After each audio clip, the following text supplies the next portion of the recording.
Jason? Got a movie? Oh, yeah.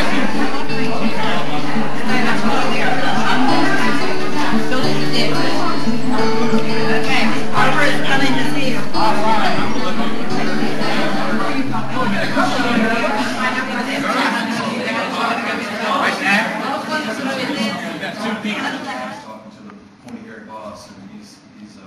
Talking to him about environmental issues, and the boss is asking, what can we do for the environment? He says, basically, go sit on a sack of seeds and decompose.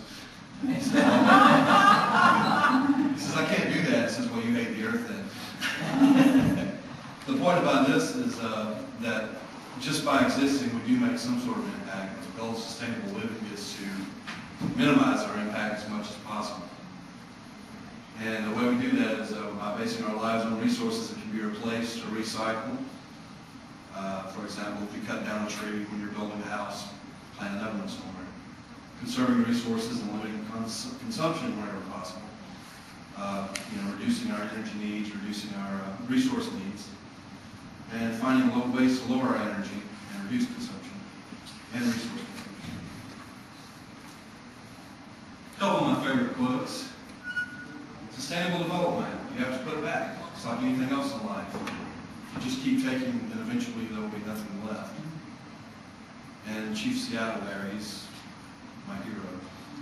We don't inherit the earth from our parents, we borrow it from our children. When I do sustainability presentations in schools with children, I take a cookie jar and I put about half the amount of cookies. So say there's 30 kids in class, I put 15 cookies in the jar. Pass it around. Only half the class gets a cookie. And I say, okay, well, what would you have to do to make sure everybody got a cookie? I say, well, put 30 cookies in there. And I say, exactly, you have to put it back. You have to put something else in the pot for future generations. That's sustainability in a nutshell. Here's the areas I'm going to be talking about today: home, energy, power, fuels, agriculture, diet, architecture, ecotherapy, which is mentioned I'm a graduate student in family therapy. Ecotherapy is my major area of independent research. And community. When you speak of community, what does that entail? That's kind of at the end. There's the sustainable communities, intentional communities, eco-villages, that sort of stuff. I'll be getting into depth about that. Starting off, home energy and power. This is just some of the things I'm going to review. Solar, wind, mini hydroelectric. I found out later that this is actually called micro hydroelectric. They're actually technical terms for how big these things are. And I should be saying micro hydroelectric. Reduce consumption and living without electricity. And that's not quite as bad as it sounds.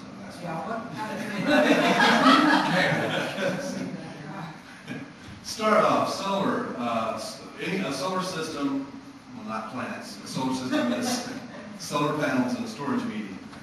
The storage medium most people think of is a battery pack of some sort, but there are other ways to do it too, and we'll talk about those in a minute. Solar panels produce DC power. Those panels there are 40-watt panels, and it's DC power. You know the difference between AC and DC?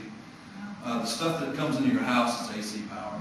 And the reason it's AC is because you can broadcast AC power over a long distance. DC power you can't really do that with. But since solar panels are either on the roof or in the yard, it's not a big long distance that you have to broadcast the power. But since most appliances are built on AC, unless you're going to go out and spend a bunch of money on DC appliances, you have to do something called an inverter, which converts it from DC to AC. DC appliances could be bought, but they're about twice as expensive as the AC components.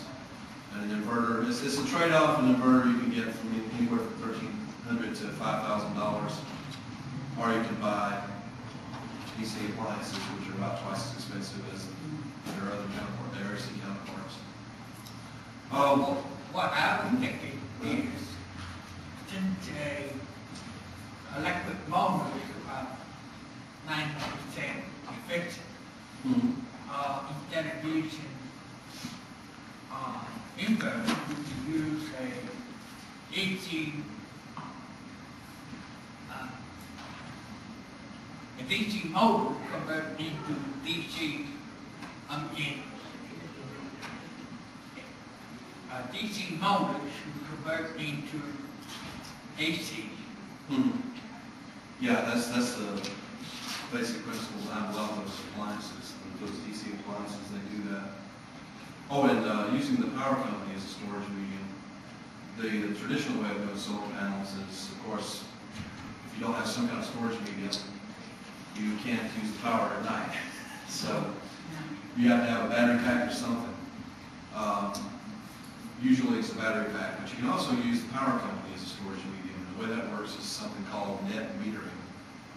And you produce power and you sell it back to the utility company when you're not using it. And then, of course, when you have your peak times and your solar panels aren't keeping up, then you can buy power back from the company. The catch to that is that in the overwhelming majority of cases, public utility companies sell it to you at the retail rate and buy it from you at the wholesale rate. You don't get to set the prices, they do. So that's usually a large factor in anybody's decision to do that. Wind power. This is my favorite one right now. I change my mind about every 6 months on this stuff. So, but right now, this is my favorite one. Can produce AC power because these are AC generators that back to those windmills there. More efficient in areas where there's a higher wind. But these here, those towers are 100 feet tall. If you, How many? 100 feet. The cross section there, you can walk inside of it right there. Those blades. You walking with it? Yeah, that's how big they are. That's about the size of a 747 engine right there. That's not a 747 wing, I think, just excuse me. They can produce AC power directly. There are more efficient areas where there's high wind, but this particular model will work in 3 to 5 mile-an-hour winds. And the higher up you go, the more wind you get, so that's one of the reasons they're 100 feet in the air. If you don't reduce your consumption, power consumption or anything like that, if you just use power at the regular rate that the average U.S. home uses, you would have to use a 1.5 kilowatt turbine to supply your home's energy needs, which means you'd have to have 100-foot tall one of these in your backyard. A couple of the objections that you hear about wind is that the turbines kill birds. Some of the older ones with you might have seen these if you're as old as I am. They have like, a couple of dozen blades on them. They're small. Those are the ones that killed a lot of birds. These new ones, a study out of California just came out in 2002, I think it was, that these towers kill about an average of 2 birds per year.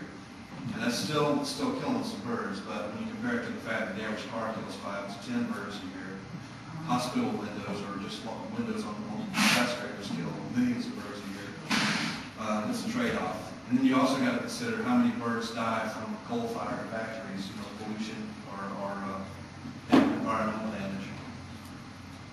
And the other objection to these is that they're supposedly ugly. I'll put a picture here by way of comparison. Do you think this is uglier than this?